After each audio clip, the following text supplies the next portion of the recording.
Hi everyone, I'm the Dark Narrator.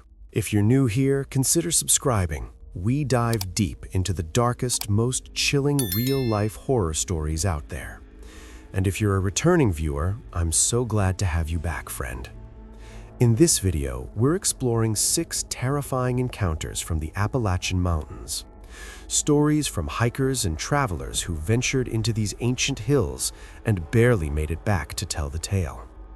From coordinated attacks on isolated campers to traps set deep in the wilderness, and even encounters with something that defies all logical explanation, this collection covers some truly disturbing ground. These are all stories that genuinely unsettled me when I first read them, and I think they'll stay with you long after the video ends. The third one especially got under my skin. It's about someone who experienced something in those woods that still haunts them to this day. So if you have any theories or similar experiences, feel free to share them in the comments. As always, thank you so much for being here and supporting the channel. It means the world. Now dim the lights, get comfortable, and let's head back into the mountains. And remember, viewer discretion is advised. Looking back, I should have trusted my gut that first night. But when you've been living out of a vehicle for nearly a decade like I have, you develop this false sense of security, like you've seen it all, survived it all, and nothing can truly shake you anymore. I'd been on the road for about 9 days when I decided to park along that creek bed in West Virginia. Beautiful spot, really. The kind of place that makes you forget why you ever lived in a house to begin with. Water running over smooth stones, trees so thick they blocked out most of the sky, and that particular kind of silence that only exists miles away from civilization. The first 2 nights were perfect. I'd wake up with the sunrise, make coffee on my portable stove, and just sit there, watching the mist rise off the water. But on the 3rd night, something changed. I was watching videos on my phone, some cooking channel, I think, when I heard an engine. That alone wasn't unusual. Sometimes people drive these back roads looking for fishing spots or hunting access. What made my skin prickle was how slowly it was moving, like whoever was driving was looking for something, or someone. The headlights swept across my windows, and I instinctively ducked lower on my mattress. The vehicle stopped maybe 30 yards behind me, engine still running, lights still on, just waiting. I counted the seconds. 30. 45. A full minute passed before I heard the door open. Then another door. Multiple people getting out. My hand went to my phone, but out here, the signal was barely 1 bar, not enough to call for help. That's when I heard the first tire pop. Not a blowout, a deliberate puncture. The sound was unmistakable, like someone driving a blade into rubber. Then the second tire, then the third. My heart was slamming against my ribs so hard I thought they could probably hear it from outside. I stayed absolutely still, barely breathing, praying they'd think the van was empty and move on. A flashlight beam cut through the gap in my curtains. Someone was trying to see inside. I pressed myself flat against the floor, wedged between the bed frame and the cabinets. The beam moved slowly, methodically, scanning every inch of the interior it could reach. Then I heard another vehicle approaching from the opposite direction. Relief flooded through me. Maybe it was someone who could help or at least scare these people off. But that relief died instantly when I realized the newcomers were communicating with the others. Low voices, coordinated movements. This wasn't random. This was planned.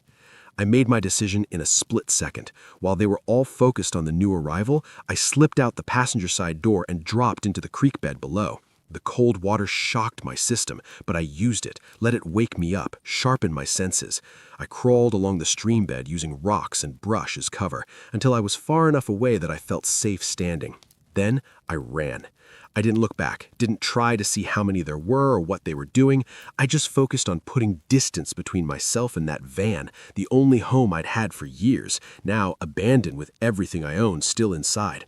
I ran until my lungs burned, until my legs threatened to give out, until the sky started to lighten with dawn. When I finally emerged onto a paved road, a truck driver stopped for me. The look on his face when he saw me, soaking wet, covered in scratches, wild-eyed, told me I looked as bad as I felt. He didn't ask many questions, just drove me to the sheriff's office and waited while I filed the report. When they went back to retrieve my van 2 days later, I went with them. I needed to see it, needed to understand what had almost happened to me that night. Nothing could have prepared me for what I found. Every window was smashed. The interior was gutted, seats torn open, cabinets ripped from the walls, even the floor panels pried up. But it was the marks on the outside that really got to me. Long gouges in the metal, like they'd taken baseball bats or crowbars to it in a frenzy, not looking for something, just destroying for the sake of destroying, or sending a message to whoever they thought was inside. The officer who processed the scene told me I was the third person in that area to report something similar in the past 18 months. All of them had been traveling alone, all of them had barely escaped, and none of them, including me, had been able to give descriptions that led to any arrests. I'm staying with a coworker now while I figure out what's next. The insurance payout was enough to get me into a small apartment, and honestly, I think my days of van life are over. Not because I don't love it anymore, but because every time I close my eyes, I'm back in that creek bed, hearing those tires pop one by one, knowing that if I'd been asleep just a little bit deeper, I might not have woken up at all. I've replayed the moment I met him at least 1,000 times, trying to figure out if there was something I missed, some signal my brain registered but I ignored. Because the truth is, he seemed completely normal, and that's what terrifies me most. It was my second day on the trail, somewhere in the middle section of the Appalachian, a part I'd been excited to explore. I'd stopped to rest and eat an energy bar when he appeared on the path behind me. Mid-40s, maybe, wearing what looked like fairly new hiking gear, friendly smile. "Beautiful day for it," he said, settling his pack on the ground like he'd been walking for hours. We chatted for maybe 10 minutes. He asked where I was headed, told me he'd just come from the north, said the views up ahead were incredible. Then he mentioned a spot off the main trail, about 2 hours detour, that he claimed was one of the most stunning overlooks he'd ever seen. "Hardly anyone knows about it," he said. "You'd have it completely to yourself. Trust me, it's worth the extra mileage." Something in my gut tightened at that moment, but I shoved it down. I was being paranoid, I told myself. Just because someone's enthusiastic about a view doesn't make them dangerous. He gave me specific directions, wished me well, and continued on his way. I should have let it go, should have stuck to my planned route, but curiosity got the better of me. The next morning, I headed down the path he'd described. The trail got rougher almost immediately, overgrown, barely visible in places. I had to push through waist-high brush and scramble over fallen logs. After about 90 minutes, I was questioning whether I'd heard his directions correctly. This didn't look like a path anyone had used in years. That's when the ground disappeared beneath me. 1 second I was walking, the next I was falling through empty space. My stomach lurched as I dropped, and then I hit bottom with a force that knocked the wind out of my lungs. Pain exploded through my right side, and when I looked down, I saw the stake protruding from my forearm, a sharpened piece of wood driven clean through the muscle. The pit was about 12 feet deep, too deep to climb out of even if I'd had 2 working arms. The walls were nearly vertical, and when I looked up at the opening, I could see how carefully it had been concealed. Branches woven together, covered with leaves and moss. Professional work. I tried to stay calm, tried to think logically, but the pain was overwhelming. My head was swimming, and I realized I'd hit it on the way down. Blood was running down my face from somewhere above my left eye. That's when I understood with absolute clarity this was a trap, and the man on the trail had led me directly into it. I don't know how long I was down there before I passed out. When consciousness came back, it came in fragments. Voices above me, hands pulling me upward, someone injecting something into my arm, a woman's face close to mine whispering something I couldn't quite hear. Then, nothing again. The next clear memory I have is waking up on the side of a road in Pennsylvania. A family driving past spotted me and called for help. According to the hospital records, I'd been missing for 9 days. 9 days I can't account for. 9 days that left me with a stitched-up arm, bruises in patterns I can't explain, and memories that feel more like nightmares than reality. Faces I can almost see but can't quite describe. A room with concrete walls. The smell of disinfectant mixed with something else, something organic and wrong. The police believe I was trafficked, that I was taken, assessed, and discarded when my injury made me less valuable. They raided several properties in the area but found nothing conclusive. The man who gave me those directions was never identified, despite the detailed description I provided. Sometimes I dream about that pit, about the sound my body made when it hit the bottom, about those sharpened stakes waiting in the dark. And I dream about the woman who stitched my arm, whoever she was, whatever role she played in those missing days. I think she saved my life, but I'll never know for sure. And that uncertainty is almost worse than the scars. When my wife told me not to go into the woods after dark, I thought she was being dramatic. We'd just moved to her hometown in the Appalachian foothills, and I figured it was just one of those local superstitions that rural folks never quite let go of. The kind of thing that made sense 100 years ago, but seemed silly in the modern world. I was 22 and convinced I knew better. The night it happened, we'd had friends over. My wife had maybe 2 glasses of wine, more than usual for her, and went to bed early. I stayed up cleaning the kitchen, and by the time I finished, I felt restless, wide awake. The kind of alert that makes you want to move, to do something physical. A quick walk seemed harmless, just to the edge of the tree line and back. 10 minutes tops. My wife would never even know. Our neighborhood, if you could call it that, consisted of maybe a dozen houses spread out over several miles, all of them backing up to dense forest. At night, the place felt abandoned. Not a single light in any window, not a car in any driveway. Just dark houses and darker trees. I walked to where the pavement ended and the forest began. The temperature dropped noticeably as I approached the tree line, which made sense, cold air settling in the low spots.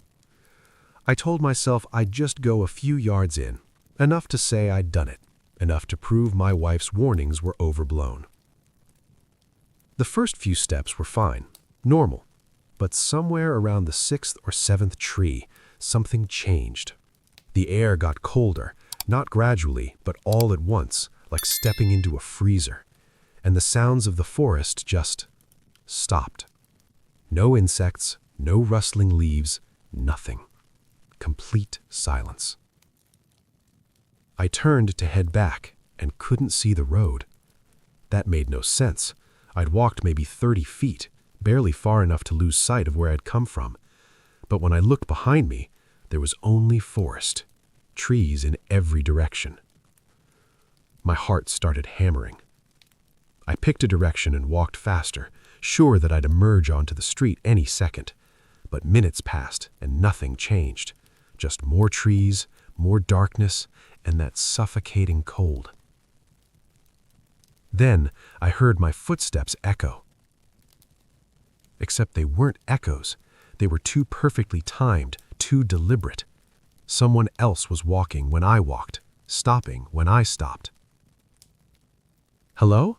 I called out. The forest swallowed my voice. No echo, no response.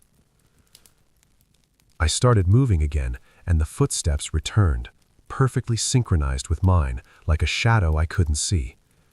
I stopped and spun around, scanning the darkness. That's when I saw it, or thought I saw it. A shape between 2 trees, taller than it should be, too still to be human. I ran.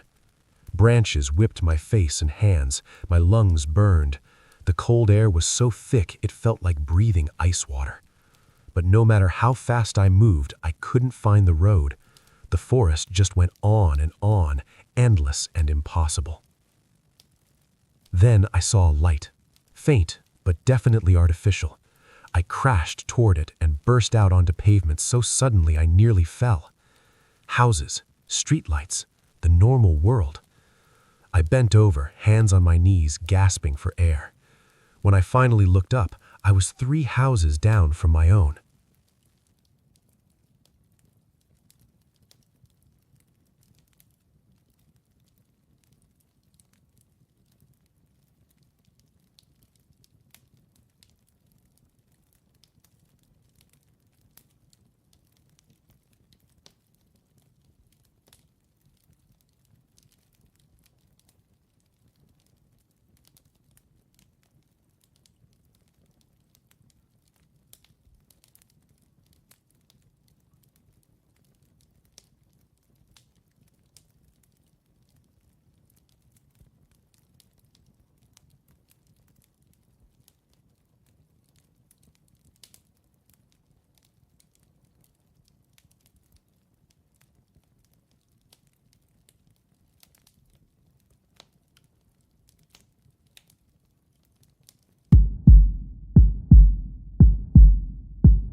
I need to write this down while it's still fresh, while my hands have finally stopped shaking enough to type. The doctors say I'm in shock, that my body is still processing the adrenaline, that I need to rest. But I can't rest, not until I get this out. 3 days ago, I was camping near Deep Creek Lake in Maryland. I'd been looking forward to this trip for months, a chance to disconnect, to spend some time in the mountains before the tourist season really kicked in. I'm an experienced hiker, always careful, always prepared. Or so I thought. The first warning sign came before I even hit the trail. There was a truck parked at the trailhead, which wasn't unusual, but something about it felt off. The man inside was just sitting there, engine running, watching me unload my gear. Not in a casual, friendly way, in a focused, deliberate way that made my skin crawl. When he got out and started walking toward me, I lied, told him I was meeting a group of friends already on the trail. He smiled, got back in his truck, and drove off. I told myself I was being paranoid and started hiking. The first day was perfect. Clear weather, beautiful views, exactly what I needed. I made camp near the lake, cooked dinner, watched the sunset. Everything felt right again. I'd forgotten all about the man in the truck. I was already in my sleeping bag when I heard them. Footsteps. Multiple sets moving through the brush around my campsite. I lay perfectly still, barely breathing, listening as they circled my tent. Then came the scraping sound. Metal dragging across fabric, slowly, deliberately, like whoever was out there wanted me to hear it, wanted me to know what was coming. The gunshot was deafening. The bullet tore through my tent maybe 6 inches from my head, and I felt the heat of it pass by my face. I fired back through the fabric, didn't aim, didn't think, just pulled the trigger and kept pulling it until my gun was empty. I heard someone fall, heard cursing, and I used those precious seconds to grab my emergency bag and run.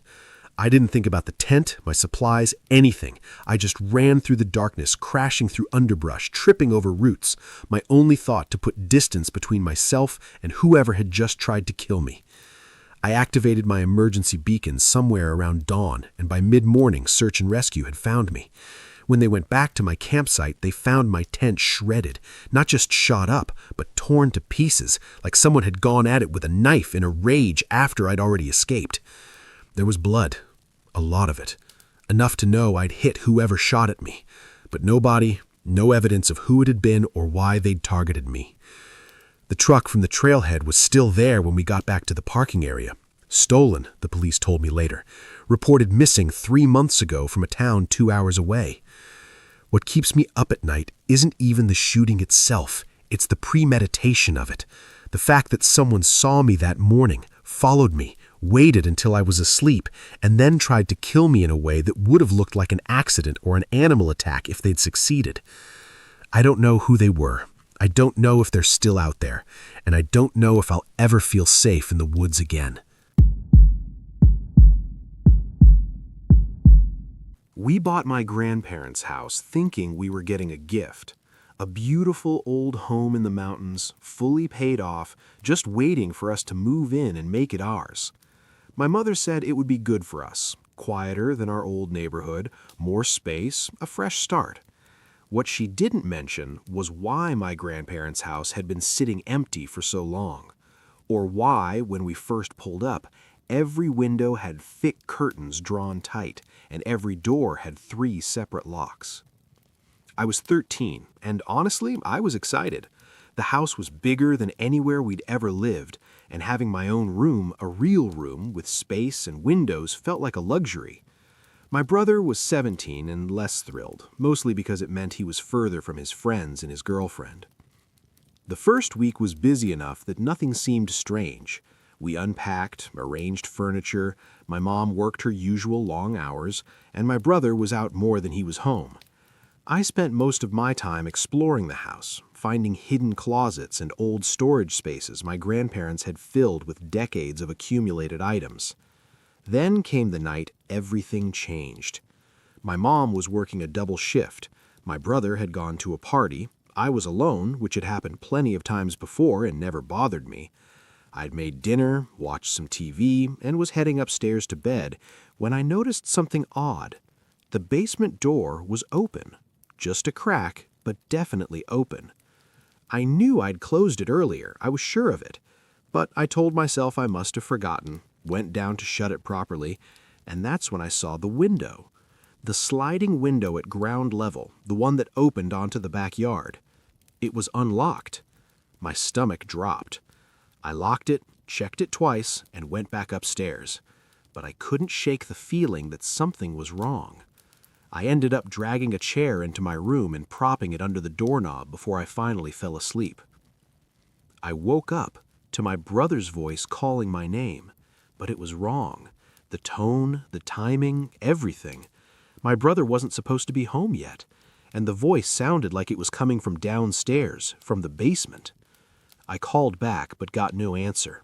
Called again, louder this time, and heard my name again, still from downstairs. Still in my brother's voice, but slightly off in a way I couldn't quite identify. I went to my door, opened it slowly, and started down the stairs. That's when I saw the basement window again, wide open, despite the fact that I'd locked it hours ago. And in that moment, I knew with absolute certainty that my brother wasn't home, that whoever was calling my name wasn't my brother at all. I saw the shadow move on the top floor. Just a glimpse, just a shape passing by the bathroom door. I ran. Didn't grab anything, didn't look back, just ran out through the basement and into the backyard, straight into my brother and his friends who were coming home from the party. They searched the house top to bottom, found nothing, no signs of entry except that unlocked window, no evidence anyone had been inside. But I know what I heard, I know what I saw. We installed an alarm system the next week, changed all the locks, my mom took time off work to be home with us, and slowly life returned to something like normal. But sometimes, late at night, I still hear it. My brother's voice calling my name from somewhere in the house. And even though I know he's asleep in the next room, even though I know it's impossible, part of me still wants to answer. Part of me still wonders what would have happened if I'd followed that voice all the way down into the basement that night. And I'm grateful I'll never know. My father has always been a private man. In all my years growing up, I can count on one hand the number of times he shared stories from his youth. So when he finally sat me down last week and told me what happened to him in the Smoky Mountains 35 years ago, I knew it was important. Not just to him, but to me, especially since I had been planning my own hiking trip through the same area.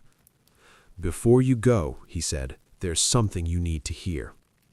He was 24 at the time, hiking with my uncle, his younger brother, who passed away a decade ago. They were chasing a story they'd heard from an old woman at a roadside store, a set of ruins deep in the mountains where strange things happened at night. According to local legend, a family had been killed there during the Civil War era, and the place had been cursed ever since. My father and uncle didn't believe in curses. They were young, adventurous, and looking for interesting places to explore.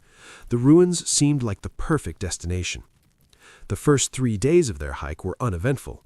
They reached the main ruins without incident, explored the crumbling structures, took photographs, but on the third night, my father had a dream that felt more like a warning. eyes watching him from the darkness, voices whispering his name. He woke up in a cold sweat and found my uncle already awake, staring at the tree line with an expression my father had never seen on his face before. "Something's not right here," my uncle said. They packed up that morning, planning to head home early, but curiosity got the better of them. The old woman had mentioned another set of ruins deeper in the forest, where the sounds were said to be loudest. Against their better judgment, they decided to check it out before leaving the mountains.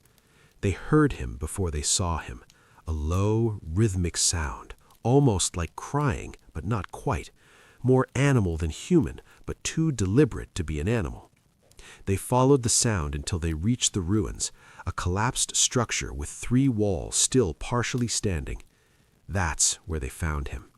A man, shirtless, covered in dirt and blood, crouched in a corner. His back was to them, and he was making that terrible sound, that not quite crying, not quite moaning noise that sent ice through my father's veins. As they got closer, they realized what he was doing. He was biting himself, tearing at his own arm with his teeth, oblivious to their presence, lost in whatever hell he was experiencing inside his own mind. My father and uncle backed away slowly, carefully, trying not to startle him.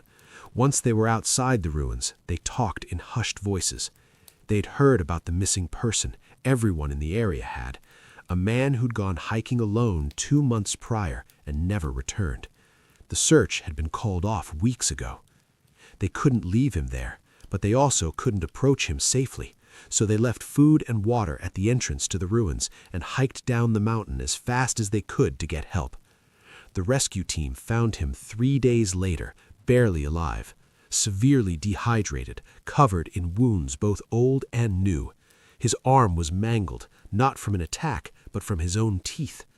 There was blood in the ruins that didn't belong to him, blood that matched a person who'd been reported missing from a neighboring county, someone whose body was never found. The man survived physically, but according to my father, he never recovered mentally. His wife told people that he'd wake up screaming in the middle of the night, begging her to hide, saying, "He's coming," over and over again.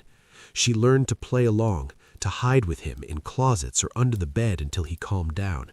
It was the only thing that worked. My father stopped and looked at me with an expression I couldn't quite read. Concern, maybe, or warning.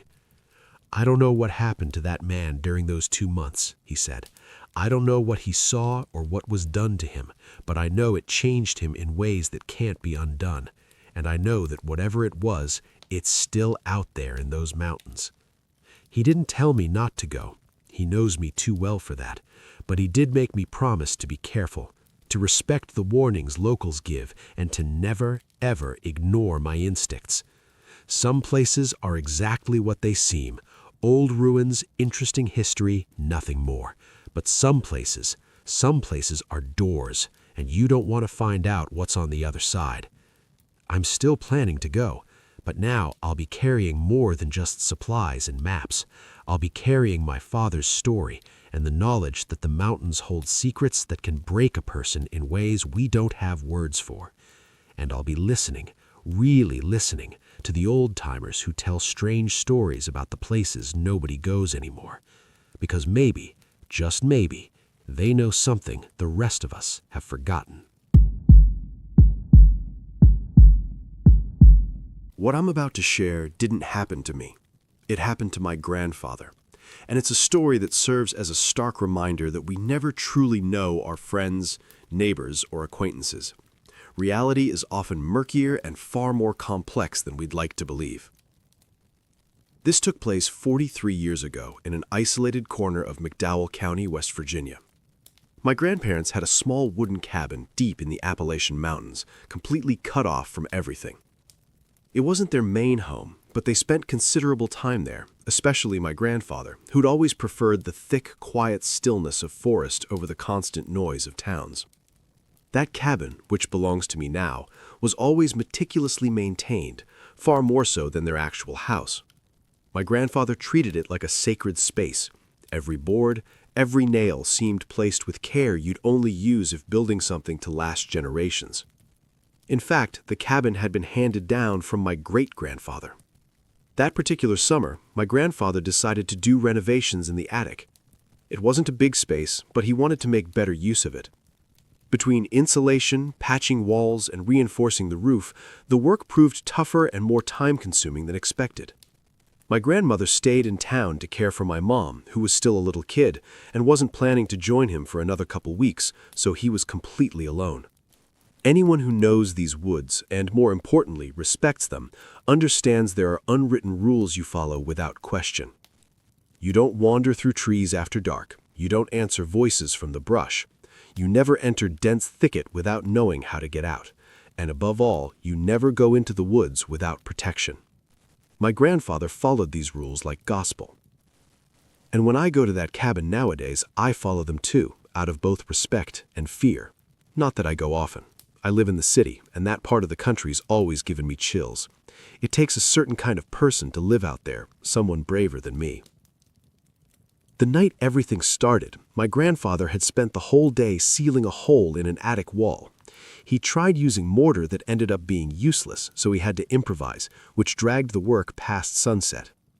Though fairly young then, he'd always struggled with sleep, chronic insomnia, vivid nightmares, messed up sleep cycles. That night, exhaustion hit him so hard he passed out on the couch without eating dinner or showering. What really shook him the next morning was realizing he'd completely forgotten his usual checks before bed. He hadn't locked the front door, secured windows, or made sure shutters were bolted. None of it. Despite being dead tired, it had been a restless night filled with tangled dreams, strange noises, and disturbing images. He clearly remembered hearing soft knocking at the window, oddly polite but persistent tapping, like someone trying not to be noticed. He recalled looking toward the sound and seeing what he thought was a child, head bloodied, twisted slightly as if trying to peer inside. He woke the next morning in panic, convinced it had been another recurring nightmare, but this one felt different. He could remember details, which rarely happened. Usually he'd just wake with vague dread, no memory of what he'd dreamed. Still shaken, he had light breakfast, then stepped outside to get air and stretch his legs. That's when he noticed something strange on the living room window. At first, it looked like another smudge in dirt buildup, but as he got closer, he saw dried blood, small marks like someone had pressed their forehead or hands to glass. The dream memory hit him like a slap. What if it hadn't been a dream? What if that kid had really been there? He didn't wait. He grabbed his rifle and decided to search the area. Back then, you didn't call cops over every little thing, especially in remote places like that. Everyone knew bad stuff happened out there, settling scores, illegal dealings, sometimes worse. Because law enforcement rarely got involved, folks learned to handle things themselves. My grandfather followed these rules like gospel. And when I go to that cabin nowadays, I follow them too, out of both respect and fear. Not that I go often. I live in the city, and that part of the country's always given me chills. It takes a certain kind of person to live out there, someone braver than me. The night everything started, my grandfather had spent the whole day sealing a hole in an attic wall. He'd tried using mortar that ended up being useless, so he had to improvise, which dragged the work past sunset. Though fairly young then, he'd always struggled with sleep, chronic insomnia, vivid nightmares, messed up sleep cycles. That night, exhaustion hit him so hard he passed out on the couch without eating dinner or showering. What really shook him the next morning was realizing he'd completely forgotten his usual checks before bed. He hadn't locked the front door, secured windows, or made sure shutters were bolted. None of it. Despite being dead tired, it had been a restless night filled with tangled dreams, strange noises, and disturbing images. He clearly remembered hearing soft knocking at the window, oddly polite but persistent tapping, like someone trying not to be noticed. He recalled looking toward the sound and seeing what he thought was a child, head bloodied, twisted slightly as if trying to peer inside. He woke the next morning in panic, convinced it had been another recurring nightmare, but this one felt different. He could remember details, which rarely happened. Usually he'd just wake with vague dread, no memory of what he'd dreamed. Still shaken, he had light breakfast, then stepped outside to get air and stretch his legs. That's when he noticed something strange on the living room window. At first, it looked like another smudge and dirt buildup, but as he got closer, he saw dried blood, small marks like someone had pressed their forehead or hands to glass. The dream memory hit him like a slap. What if it hadn't been a dream? What if that kid had really been there? He didn't wait. He grabbed his rifle and decided to search the area. Back then, you didn't call cops over every little thing, especially in remote places like that. Everyone knew bad stuff happened out there, settling scores, illegal dealings, sometimes worse. Because law enforcement rarely got involved, folks learned to handle things themselves. My grandfather followed these rules like gospel. And when I go to that cabin nowadays, I follow them too, out of both respect and fear. Not that I go often. I live in the city, and that part of the country's always given me chills. It takes a certain kind of person to live out there, someone braver than me. The night everything started, my grandfather had spent the whole day sealing a hole in an attic wall. He tried using mortar that ended up being useless, so he had to improvise, which dragged the work past sunset. Though fairly young then, he'd always struggled with sleep, chronic insomnia, vivid nightmares, messed up sleep cycles. That night, exhaustion hit him so hard he passed out on the couch without eating dinner or showering. What really shook him the next morning was realizing he'd completely forgotten his usual checks before bed. He hadn't locked the front door, secured windows, or made sure shutters were bolted. None of it. Despite being dead tired, it had been a restless night filled with tangled dreams, strange noises, and disturbing images. He clearly remembered hearing soft knocking at the window, oddly polite but persistent tapping, like someone trying not to be noticed. He recalled looking toward the sound and seeing what he thought was a child, head bloodied, twisted slightly as if trying to peer inside. He woke the next morning in panic, convinced it had been another recurring nightmare, but this one felt different. He could remember details, which rarely happened. Usually he'd just wake with vague dread, no memory of what he'd dreamed. Still shaken, he had light breakfast, then stepped outside to get air and stretch his legs. That's when he noticed something strange on the living room window. At first, it looked like another smudge and dirt buildup, but as he got closer, he saw dried blood, small marks like someone had pressed their forehead or hands to glass. The dream memory hit him like a slap. What if it hadn't been a dream? What if that kid had really been there? He didn't wait. He grabbed his rifle and decided to search the area. Back then, you didn't call cops over every little thing, especially in remote places like that. Everyone knew bad stuff happened out there, settling scores, illegal dealings, sometimes worse. Because law enforcement rarely got involved, folks learned to handle things themselves. My grandfather followed these rules like gospel. And when I go to that cabin nowadays, I follow them too, out of both respect and fear.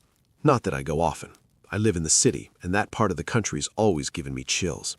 It takes a certain kind of person to live out there, someone braver than me. The night everything started, my grandfather had spent the whole day sealing a hole in an attic wall. He tried using mortar that ended up being useless, so he had to improvise, which dragged the work past sunset. Though fairly young then, he'd always struggled with sleep, chronic insomnia, vivid nightmares, messed up sleep cycles. That night, exhaustion hit him so hard he passed out on the couch without eating dinner or showering. What really shook him the next morning was realizing he'd completely forgotten his usual checks before bed. He hadn't locked the front door, secured windows, or made sure shutters were bolted. None of it. Despite being dead tired, it had been a restless night filled with tangled dreams, strange noises, and disturbing images. He clearly remembered hearing soft knocking at the window, oddly polite but persistent tapping, like someone trying not to be noticed. He recalled looking toward the sound and seeing what he thought was a child, head bloodied, twisted slightly as if trying to peer inside. He woke the next morning in panic, convinced it had been another recurring nightmare, but this one felt different. He could remember details, which rarely happened. Usually he'd just wake with vague dread, no memory of what he'd dreamed. Still shaken, he had light breakfast, then stepped outside to get air and stretch his legs. That's when he noticed something strange on the living room window. At first,